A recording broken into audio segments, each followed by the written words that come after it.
อยากเล่นอันนี้เขาเล่นอะไรอันนี้ฮันโอ้เด็กหน่อยคุณแม่เลย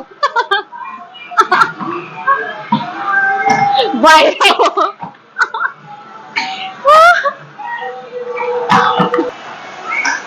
กินตัวนี้ลิงให้ยักลิ้นตัวนี้เลยส่วนอาหารไปกินข้าวปะไปกินลำน้ำ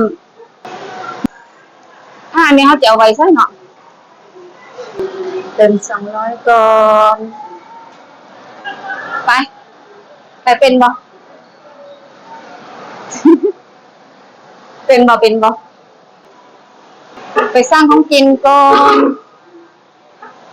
อยากกินยัง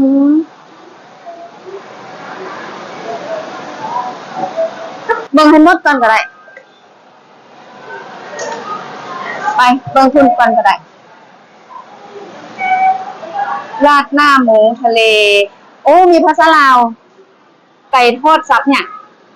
ไก่มดจังไก่มดค่ะไปเลาะเบิ่งก่อนก็ได้แล้วค่อยเลือกแล้วบ่นึงค่อยมานั้นก็ได้อันนี้เป็นข้าวหมูสับนี่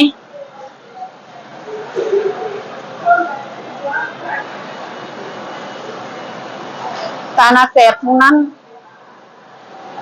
เอาอันใดกินยัง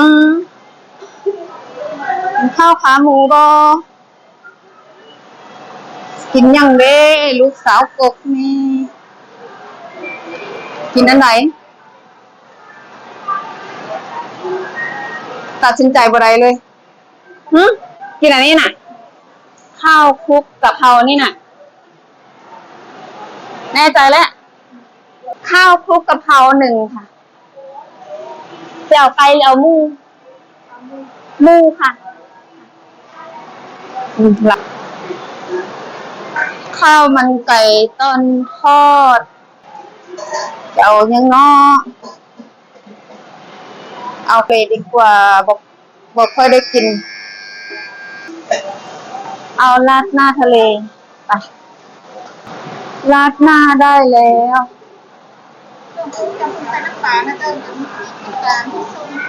เบิ่งแล้วจ้ะ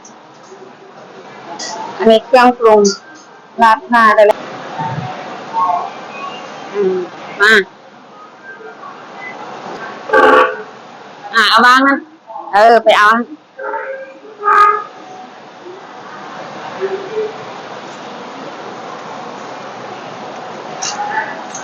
จุ่มมันนี่จุ่มนี่ก่อนจุ่มเลยจานใดก็จุ่มนะ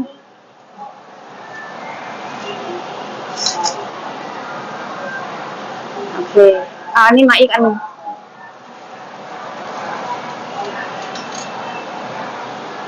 ไป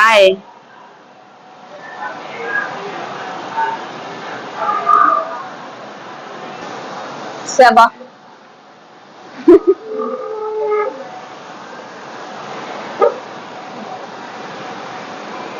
กินบ่กุ้งบ่ฮูสั่งอาหารทะเลเพิ่นว่าอยากกินกุ้งว่าซั่นอยากกินอาหารทะเลแล้วไปสั่งสินหมูกุ้งให้2 ตัวกินนี่ถ้าว่าบ่พอแล้วก็เงินยังเหลือหาอันนี้ไปแลกได้เข้าใจอ่ะหาเอาบัตรอันนี้ไปแลกนี่เงินเฮาก็ยังเหลืออยู่เมื่อกี้เฮาจ่าย200อันนี้200 บาทแล้วก็เงินยังเหลืออยู่น้ำอันนี้5 บาทเมื่อกี้75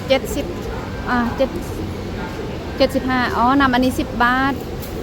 น้ำอันนี้10 บาทกินแซ่บบ่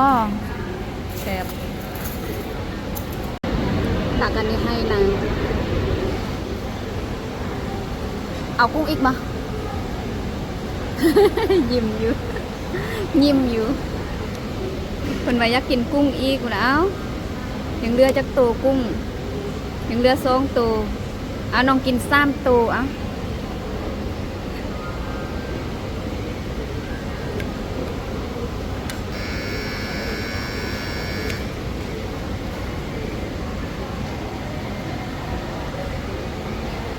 ครับเพิ่นอยากไปลิ้นอันนั้นอยากไปลิ้นเพิ่นอยากไปขับรถนี่อยู่ติดห้วยทรายแล้วบ่มีเฟอร์ห้วยทรายก็มีเฟอร์สารวัตรอยู่ติดบ่อแก้วบ่มีเบอร์อันเฟอร์บ่อแก้วมีเฟอร์สารวัตรบ่มาแม่นแท้น้องเคยเบิ่งล่ะติเคยเบิ่งล่ะแสดงนั่งตินั่งบ่ฮู้ว่าอันเคยเบิ่งล่ะแสดงนั่งว่าซั่นไปเอาบัตรดูมาเอาเงินไปบัดนี้ไปเป็นอยู่บ่อิ่มข้าวแล้วบ่สร้างไปติพุ่นสิไปพาที่อยู่พุ่นน่ะบ่ต้องน้อยใจดอกพุ่นอยู่พุ่นก็มีอยู่พุ่นแฮงรถใหญ่อยู่นี่น้องขี่บ่ได้แหละน้องตัวใหญ่แล้วดูเดี๋ยวอาจารย์ไปคืนเงินทอนเงินก่อนนี่มาเอาวันนี้แหละบ่ฮู้ติเมื่อกี้ถ้ามว่าเอาวันใดเอาวันนี้ออกนี้ก็ได้แต่บ่อยากออกเทื่อน้อยอยากไปส่งพี่อีกมื้อน่ะ เพิ่นอยากขี่รถว่าซั่นอยากขับรถโอ้ยเนาะเมื่อกี้ว่าอยากกินน้ำว่าซั่นแน่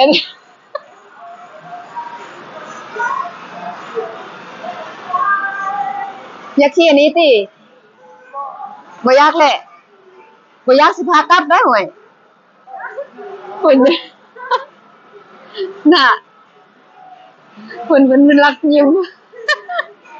อายเด็กน้อยติสิไปติไปสิให้ไปหน่อยหนึงไปอู้ดีอันนี้สิเอาไว้บนได้เนาะ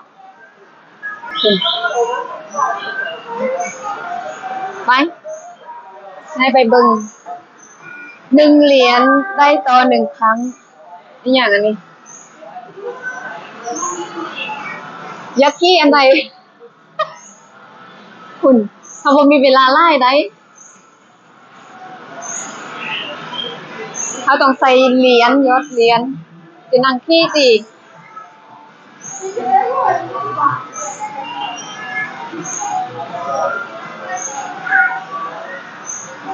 ขึ้นไปนั่งอันหน่อยหนึงก็ได้สิลิ้นอันนี้ติลิ้นเขาต้องไปซื้อเหรียญก่อนได้ซื้อเหรียญแล้วก็ยอดนี้ซื้อเหรียญแล้วก็ยอดหั่นแล้วก็เฮาจึงได้ครับอันนี้ก็คือกันเบิ่งอันนี้มีอันนี้บ่มียอดเหรียญถ้ายอดบ่ได้บ่นี่รถอันนี้ยอดบ่ได้บ่มีติมียอดเหรียญอยากลิ้นอันนี้อยากลิ้นอันนี้เขาลิ้นอะไรอันนี้หั่นคนนี่มันจะเอามันก็ปล่อยไปคุณนาบูบู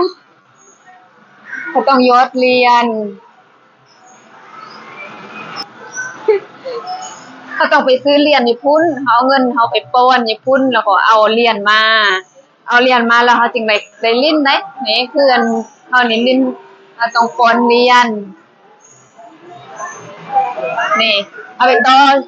นี่อันนี้ก็คือกันคือทะเลนางพุทธมาอันยอดนางพุทธยอดนี่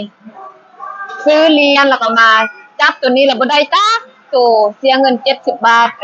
วิธีเขาลิ้นหูติเขาเฮ็ดอะไรเมื่อกี้เขาเฮ็ดอะไรเขาเฮ็ดอะไรเมื่อกี้ฮะนี่บอนเขาปอนเหรียญปอนเงินเอาเงินนี่ซ่องใช้แบงค์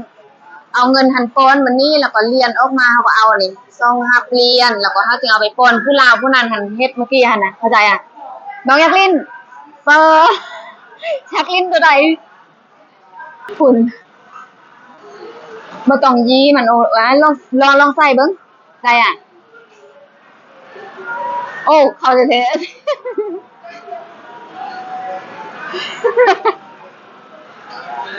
เอาลองเอา10 บาทก่อนบ้าง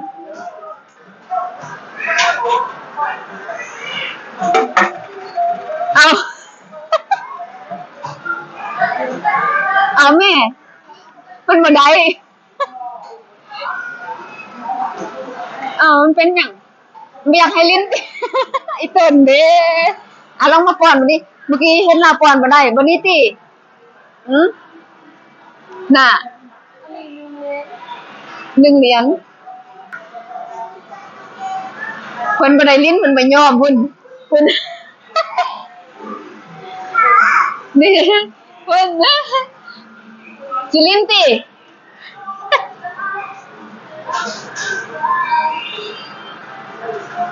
เรายังลิ้นอยู่ติจักเหรียญเขาให้ป้อนหั่น1 เหรียญ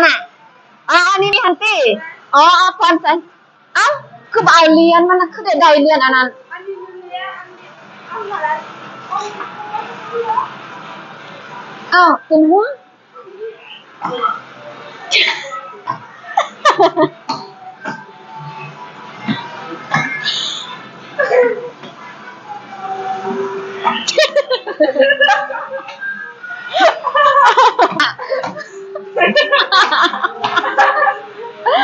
โอ้เด็กน้อยมันนั่งอยู่ตีเหมือนโอ้เด็กน้อยกูแพ้แล้วไปแล้ว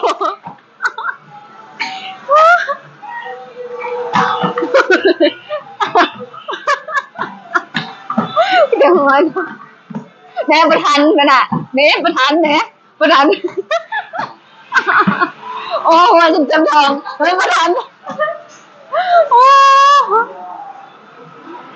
หมดละตีหมดแหละพอละตีอยากเล่นอันไหนอีกอยากเล่นอันไหนเอาไปเบิ้งยอมเลยจักเล่นอันนี้จักนาทีเบิ้งโดนตีคุณลิ้นเป็นยักษ์ลิ้นประสันเรามีคนมาลิ้นเราเปลี่ยนใจละจะลิ้นอะไรอันนั้นดูจักบ้าอันนี้หันยักษ์ลิ้นแต่แนวผู้ชายลิ้นหน่อยคุณเป็นยักษ์ต้อยอันนี้มันจะลิ้นดิยอมไปเบิ่งแล้วก็กลับบัดนี้กลับทางใดกลับทางเก่าติกลับทางเก่าก็กลับทางเก่าไปเลยซื่อๆ go straight on นุกระดานเรียนภาษาไทยโอ้ดิเรียนได้เนาะแล้วซื้อมาเรียน กลับแล้วบัดนี้นะคุณกลับยังบ่อยากกลับเร็วเบิ่งหยังอีกลิ้นตัวนี้ลิงให้ยักลิ้นตัวนี้เลยเดี๋ยวจบคลิปก่อนจบคลิปโลตัสไว้สำนี้ก่อนเดี๋ยวพบกันคลิปต่อไปสิพาน้องไปทางใดต่อเดี๋ยวสิพาโลอีกต้องก็เข้ามาสบายดีไปดีเด้บาย